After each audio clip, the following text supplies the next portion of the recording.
Online class में आपका हार्दिक स्वागत है।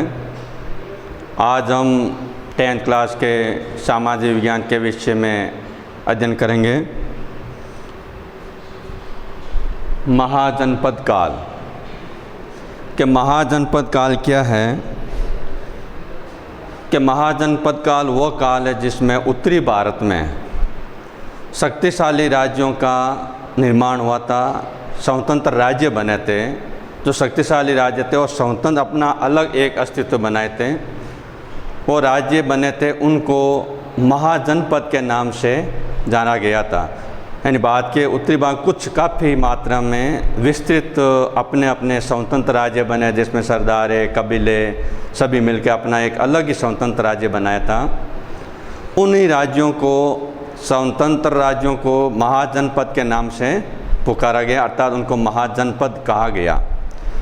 तो इसी प्रकार से उस समय यानी महाजनपद काल की जो अवधि है वो 600 ईस्वी से 325 ईस्वी पूर्व है। कहने का मतलब ये है 325 ईस्वी से लेकर के 600 ईस्वी से तक जो काल था वो महाजनपद काल कहलाया गया। जो भारत के उत्तरी जो स्वतंत्र राज्य बने थे उन्हें महाजनपद कहा। और इसी के साथ कि भाई इसका जो विवरण है, महाजनपद काल का जो विवरण है कि भाई स्वतंत्र राज्य थे कितने थे, वो अलग अलग रूपों में ग्रंथों के माध्यम से जानकारी मिलती है। बौद्ध ग्रंथ के अनुसार अगुंतर निकाय यानी बौद्ध ग्रंथ में अगुंतर निकाय में 16 महाजनपदों का उल्लेख है। इसी प्रकार एक जैन ग्रंथ है, उसके अंदर भी हमें महाजनपदों के बारे में जानकारी मिलती है। तो जैन ग्रंथ है आपके वो भगवती सूत्र, ठीक है। और यहाँ लेकिन आज हम जो अध्ययन कर रहे हैं वो बौद्ध ग्रंथ का जो अगुंतर निकाय है उसके माध्यम से अध्ययन कर रहे हैं कि भाई अगुंतर निकाय में यानी ये बौद्ध ग्रंथ है, इसका एक प्रश्न भी बनता है कि किस बौद्ध ग्रंथ के अनुसार 16 महाजनपदों का उल्लेख मिलता है, उस ग्रंथ का नाम क्या है? तो वो है आपके अगुंतर निकाय। तो अगुंतर निकाय जो एक बौद्ध ग्रंथ है उसमें हमें 16 महाजनपदों का उल्लेख मिलता है। ये 16 महाजनपद है और आगे उनकी राजधानियाँ दी गई है। तो इसमें बोर्ड के एग्ज़ाम में महाजनपदों के नाम पूछते हैं कि भाई शक्तिशाली महाजनपद क्या थे, किस प्रकार के राज्य थे, उनकी राजधानी कौन सी थी, उन राजधानियों के बारे में पूछते हैं। तो आज हम ये राजधानी और ये महाजनपदों के आगे उनके राजधानियों के बारे में अध्ययन करेंगे। भाई कौन कौन से महाजनपद थे और कौन कौन सी उनकी राजधानियाँ थी, उसके बारे में हम अध्ययन करेंगे। तो सबसे पहले तो यहाँ पे पहले आप नोटिस अच्छी तरह से ध्यान रखें कि भाई किस ग्रंथ यानी बौद्ध के किस ग्रंथ के अनुसार हमें 16 महाजनपदों का उल्लेख मिलता है। तो यहाँ पे ये ध्यान दें, इम्पोर्टेंट है ये, अगुंतर निकाय के अनुसार हमें 16 महाजनपदों का उल्लेख मिलता है। तो वो कौन सा ग्रंथ है? ये बौद्ध ग्रंथ है। और पहला जो प्रश्न आपको मैंने ये बताया था कि भाई महाजनपद क्या थे, तो महाजनपद ये था कि भारत के यानी प्राचीन में उत्तर वैदिक काल की बात है। ये उत्तर वैदिक काल में जो भारत के उत्तरी जो विस्तृत स्वतंत्र राज्य बने हुए थे, वो विस्तृत स्वतंत्र राज्य उनको महाजनपद के नाम से जाना गया। इसी प्रकार 2 प्रश्न यहाँ पे क्लियर हुए हैं। अब हम पढ़ रहे हैं महाजनपद और उनकी राजधानी के भाई कौन कौन से महाजनपद थे और कौन कौन सी उनकी राजधानी थी। तो सबसे पहले काशी। तो काशी महाजनपद जिसकी राजधानी थी वाराणसी, जो वर्तमान में उत्तर प्रदेश राज्य में है। और उत्तर प्रदेश कहाँ है? ये उत्तर प्रदेश राज्य है लेकिन उसकी राजधानी क्या है? लखनऊ, जो नवाबों के शहर के नाम से जाना जाता है। साथ में ये जो और भी महत्वपूर्ण जो टॉपिक बनता है, प्रश्न बनता है, आप उसका अच्छी तरह से ध्यान रखें। तो सबसे पहले जो महाजनपद है उसकी राजधानी है मतलब जनपद है काशी और उसकी राजधानी है वाराणसी। नंबर 2 अगला है आपके कुरु, जिसकी राजधानी है इंद्रप्रस्थ। ये दिल्ली के पास, दिल्ली का जो क्षेत्र था वो इंद्रप्रस्थ कहलाता था। तो ये है कुरु। दूसरा महाजनपद है कुरु, जिसकी राजधानी है आपके इंद्रप्रस्थ। अगला जो महाजनपद है आपके अंग, जिसकी राजधानी है चंपा। यहाँ पे ध्यान रखें, क्वेश्चन आता है बोर्ड के एग्जाम में कि भाई कौन कौन से महाजनपद है और कौन कौन से उसकी राजधानियाँ थी, उनके नामों उल्लेख कीजिए। और अगर लघुतरात्मक प्रश्न पूछे, अति लघुतरात्मक जिसमें सिर्फ एक ही कोई जनपद महाजनपद का नाम जो उसकी राजधानी पूछी जा सकती है, लेकिन आपको यहाँ पे ध्यान रखना इसमें निबंधात्मक प्रश्न भी बनता है। तो निबंधात्मक 16 के 16 जो महाजनपद है इसका उल्लेख हमें बौद्ध ग्रंथ के अनुसार अगुंतर निकाय में या जैन ग्रंथ के जो भगवती सूत्र उसमें मिलता है। तो ये कंप्लीट उसमें जिसमें राजधानियों के बारे में पूछा जाता है, तो इसको आप अच्छी तरह से आप नोटिस करें। अगला है मगध। ये उस समय उत्तर भारत में जो स्वतंत्र राज्य बना था, उत्तर भारत में सबसे शक्तिशाली ये महाजनपद था मगध, बिहार राज्य में। और इसकी राजधानी प्रारंभ में राजगृह थी और उसके बाद में ये गिरिव्रज, यानी ये इसी नाम से भी पुकारा जाता था, गिरिव्रज के नाम से भी पुकारा जाता था और राजगृह के नाम से भी पुकारा जाता था। तो मगध जो महाजनपद था उसकी राजधानी राजगृह, गिरिव्रज जो कौन से राज्य में है? बिहार। आज वर्तमान में बिहार की राजधानी क्या है? पटना। तो पहले मगध बिहार था, उसको पहले राजधानी राजगृह थी और उसे गिरिव्रज के नाम से भी पुकारा जाता था। अगला जो 5वां जो महाजनपद है जिसका नाम है वज्जी, और जिसकी राजधानी विदेह या मिथिला भी कहा जाता था। यानी विदेह और मिथिला एक ही है, लेकिन उनको अलग अलग नामों से पुकारा जाता था।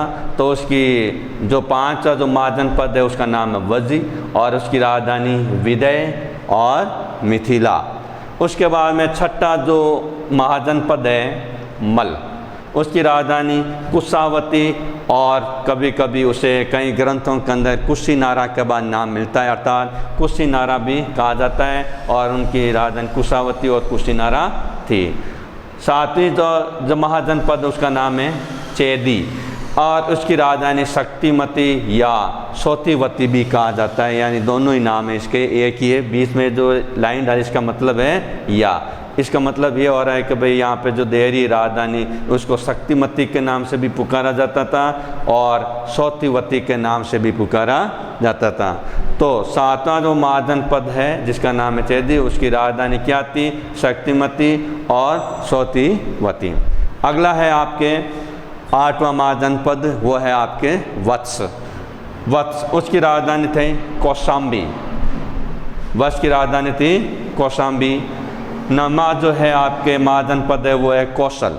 अब कौशल क्या है कि 2 भागों में बंटा हुआ था, यानी इसकी जो राजधानी थी 2 भागों में बंटी हुई थी। कौशल की राजधानी थी अयोध्या। बुद्ध काल में उसे 2 भागों में बांटा, बुद्ध काल में, क्योंकि यहाँ पे जो हम अभी जो महाजनपद का जो अध्ययन कर रहे हैं वो बौद्ध ग्रंथ के अनुसार महाजनपदों का उल्लेख है। तो महाजनपद है 16, इसमें जो उल्लेख है वो किस ग्रंथ में है कि बौद्ध ग्रंथ में, उसका नाम क्या है कि अगुंतर निकाय। इसी के आधार पर यहाँ पे हम पढ़ रहे हैं कौशल। अब कौशल जैसे उसकी राजधानी है अयोध्या, तो अयोध्या बुद्ध काल में 2 भागों में बंटा, तो उसकी राजधानी भी अलग अलग है, 2 भागों में अलग अलग राजधानियाँ थी। तो देखिए अयोध्या जो बुद्ध काल में 2 भागों में, तो एक था आपके उत्तरी भाग, यानी उत्तरी भाग की जो राजधानी थी वो थी साकेत। आपको दोनों राजधानी याद रखना होगा। जैसे कौशल है, कौशल क्या है कि महाजनपद है। अच्छा, कौन से राज्य में? उत्तर प्रदेश में।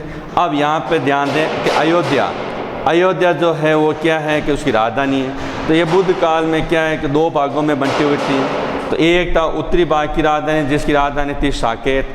दूसरी है दक्षिणी भाग की राजधानी क्या थी? श्रावस्ती। यानी दक्षिणी भाग की राजधानी क्या थी? श्रावस्ती। तो यहाँ पे कौशल महाजनपद की राजधानी अयोध्या जो बुद्ध काल में 2 भागों में बंटी हुई थी। उत्तरी भाग की राजधानी थी साकेत और दक्षिणी भाग की जो राजधानी थी श्रावस्ती। इसी प्रकार से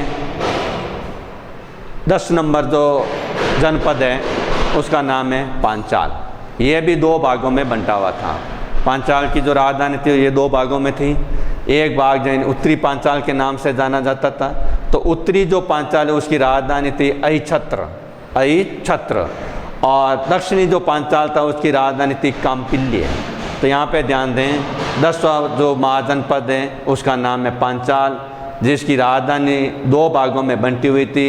एक तो जैसे एक बात था उत्तरी पांचाल की जो राजधानी थी वो है आपके अहिछत्र, और दक्षिणी जो पांचाल उसकी राजधानी है आपके कांपिल्य। ठीक है। 11 नंबर जो है आपके मत्स्य, जो आपके स्वतंत्र राज्य है जिससे बाद में महाजनपद के नाम से पुकारा गया, तो उस महाजनपद का नाम मत्स्य, जिसकी राजधानी थी विराटनगर। ये हमारे बाद में राजस्थान राज्य से बिलोंग करता है। ठीक है ना। तो मत्स्य जिसकी राजधानी थी विराटनगर। उसके बाद नंबर 12 सूरसेन। सूरसेन महाजनपद था जिसकी राजधानी मथुरा थी, और इसे उस समय मैथोरा सूरसेनाई के नाम से भी पुकारा जाता था।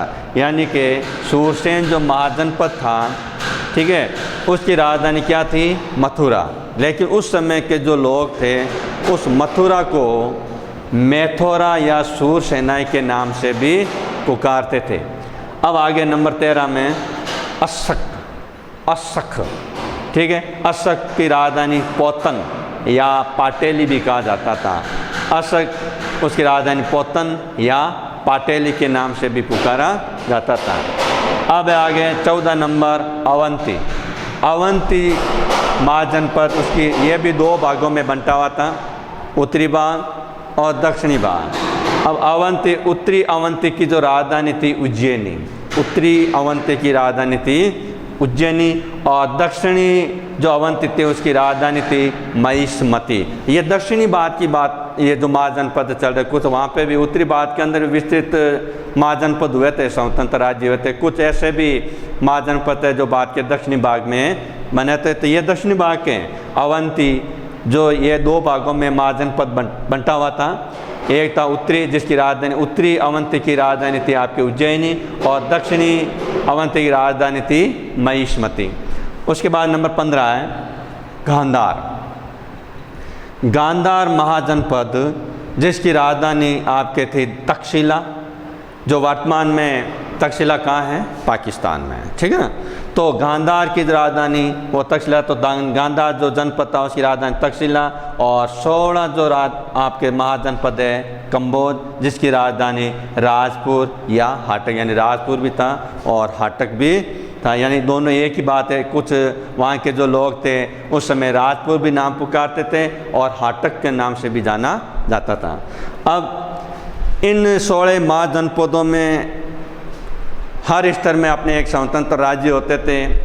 जो शक्तिशाली जनपद होता था या महाजनपद होते थे या राज्य जो होते थे, जो निर्बल कुछ पड़ोसी देश होते थे या राज्य जो होते थे, उनको क्या करते थे? जीत करके अपने जनपद में मिला लेते थे। पहले क्या अलग अलग छोटे छोटे जनपद थे, छोटे छोटे राज्य थे, लेकिन कुछ शक्तिशाली जनपद वो क्या करते थे? दुर्बल जो जनपद होते थे, शक्तिहीन होते, वहाँ का राज्य निरंकुश होता था, वहाँ की प्रजा उस राज्य से संतुष्ट नहीं हो पाती थी। तो जो शक्तिशाली जो जनपद वाले जो शासक होते थे वो उन राज्यों को युद्ध के माध्यम से जीत करके अपने जनपद में मिला लेते थे, अपने राज्य में मिला लेते। इस प्रकार एक जनपद के अंदर 2 या 4 या 5 या 6 प्रकार इस प्रकार जनपदों को मिला करके अपना साम्राज्य का विस्तार कर लेते थे। फिर उसी राज्य को वो महाजनपद के नाम से पुकारा गया। तो कहने का मतलब यह है, पहले भारत में अलग अलग कई प्रकार के छोटे छोटे कबीलाओं से निर्मित छोटे छोटे राज्य होते थे और खुद ही वहाँ के राजा होते थे, अपने राज्य का निर्माण कर लेते थे। लेकिन जो शक्तिशाली होते थे वो जो दुर्बलों के राज्यों को छीनकर अपने जनपद में मिला लेते थे, और मिलाने के बाद वही जनपद एक बड़ा रूप धारण करता, तो उसका नाम कर दिया गया महाजनपद।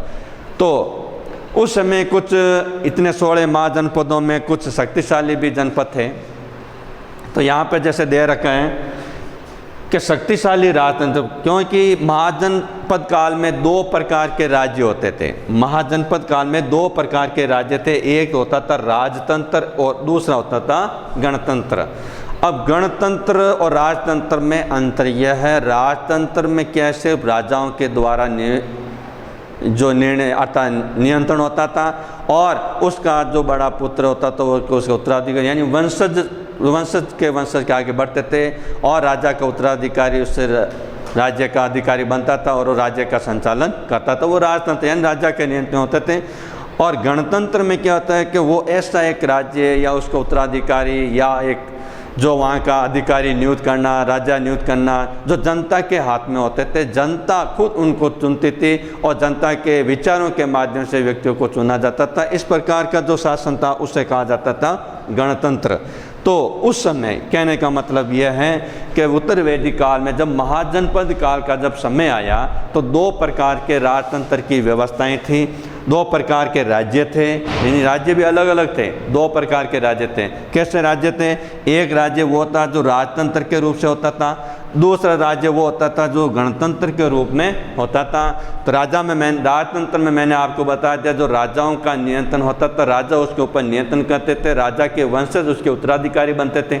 और गणतंत्र में क्या होता है कि एक ऐसा राजा जो जनता के द्वारा चुना हुआ प्रतिनिधि होता था, जनता के द्वारा नियुक्त होता था, वो गणतंत्र थे। तो उस समय दो प्रकार के राज्य थे।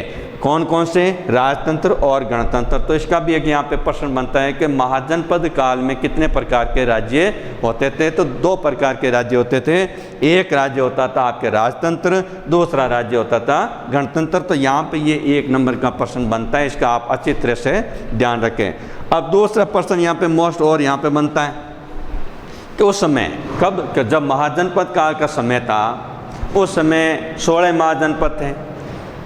बौद्ध ग्रंथ में अगुंतर निकाय की जानकारी के अनुसार में ये भी बताया गया था कि उस समय कुछ शक्तिशाली महाजनपद थे। शक्तिशाली महाजनपद होने का मतलब ये होता है कि उनके पास कुछ विशेष अधिकार थे। उनके पास सैन्य व्यवस्था अच्छी थी, सामाजिक व्यवस्था अच्छी थी, आर्थिक व्यवस्था अच्छी थी और राजनीतिक व्यवस्था भी सुदृढ़ थी। धार्मिक कार्य, अनुसंधान, संगतियाँ आदि होना भी उचित था। तो इस प्रकार के कुछ ऐसे महाजनपद थे जो शक्तिशाली थे, उनके पास हर प्रकार की आर्थिक सुविधाएं व्याप्त थी। तो वो कौन कौन से थे? तो वो है कौशल, वत्स, अवंती और मगध। तो महाजनपद काल में ये सबसे शक्तिशाली राजतंत्र थे। कौन कौन से? कौशल, वत्स, अवंती और मगध। इसका भी एक प्रश्न अलग से पूछते हैं कि महाजनपद यानी महाजनपद काल में शक्तिशाली महाजनपद कौन कौन से थे, उनका नामोल्लेख करें। राजधानियों सहित पूछे तो राजधानी आपके यहाँ लिखी हुई है और महाजनपद ये है आपके सामने, कौशल, वत्स, अवंती और मगध। इसके साथ साथ ये भी पूछा जा सकता है किस कारण से ये जो शक्तिशाली महाजनपद हुए, यानी कौशल है, वत्स है, अवंती है, मगध है, तो ये शक्तिशाली महाजनपद क्यों थे? तो उसके कारण क्या? तो कारण यही है, वहाँ की सामाजिक व्यवस्था अच्छी थी, वहाँ की आर्थिक व्यवस्था अच्छी थी, कच्ची सामग्री आसानी से मिल जाती थी, हर प्रकार की सुविधा होने के कारण तथा सैन्य व्यवस्था अच्छी होने के कारण हम कह सकते थे कि वो उस समय जो ये जनपद जो थे वो शक्तिशाली जनपद के नाम से जाने गए। तो आज हमने ये अध्ययन किया है महाजनपद काल का और ये 16 महाजनपदों की जानकारी आपको प्रदान की गई है। तो आप अच्छी तरह से इस वीडियो का अवलोकन करते हुए इस सारणी का भी आप निर्माण करें और जितना हो सके छोटे छोटे प्रश्न बना करके इस पूरी सारणी को आप याद करने का प्रयास करें। धन्यवाद।